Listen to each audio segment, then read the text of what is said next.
Vipassana is a science of mind and matter, how the mind is influencing the body, and in return how body is influencing the mind. And it all happens at the depth of the mind. The conscious mind does not know what is happening deep inside.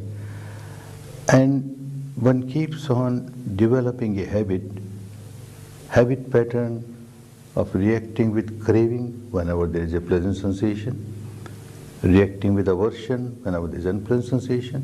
And whenever one generates craving or aversion, one loses the peace of the mind, the harmony of the mind, the balance of the mind. One becomes a miserable person. Without knowing that I am harming myself, one keeps on harming oneself. Mind and matter are so interconnected constantly, and there the habit pattern of craving aversion is going on.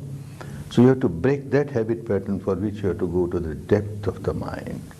When you understand that whatever is happening within the framework of the body is constantly changing, that means the entire physical structure, the entire mental structure constantly changing, something which is constantly changing, what is the sense to react with craving towards it or react with aversion towards it? You understand? With the wisdom of your experience. This is not just an intellectual understanding, now you are experiencing it. So the habit pattern starts changing from the root level. Vipassana has made me a lot more peaceful. Cumulated 32 years of peace was less than the peace that I experienced in those 10 days.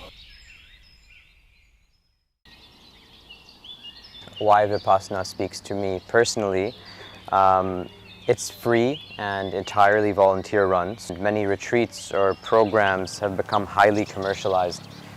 Personally, I feel that monetization takes away from the purity of an experience, because then you have expectations that are built in and you want something out of that experience. Another reason is that it's not tied to any religion or faith.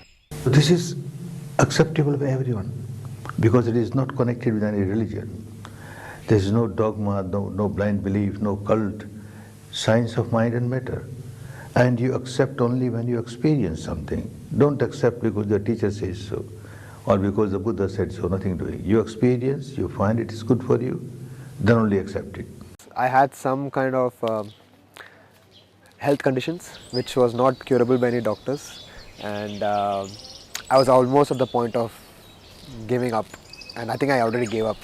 But then luckily, so during that time my career, everything was affected. I was just sitting at home, not doing anything, and I was like, I might as well come here and sit for 10 days than sitting at home. So came here, and after the 10 days I could see the difference, and there was no scientific explanation, but I felt like I got my life back. And the health condition is still there, but it's in a much better position. I'm able to kind of cope up with it, live with it, rather than it conquering me. And I think Vipassana was a big part of that. And there is no imagination, there is no verbalization, there is no visualization, there is no self-suggestion, auto-suggestion, just the truth that you are experiencing the breath coming in, going out, coming in, going out, and a small area. Continuously are working for 3 days. This makes the mind very sharp, very sensitive.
Unity.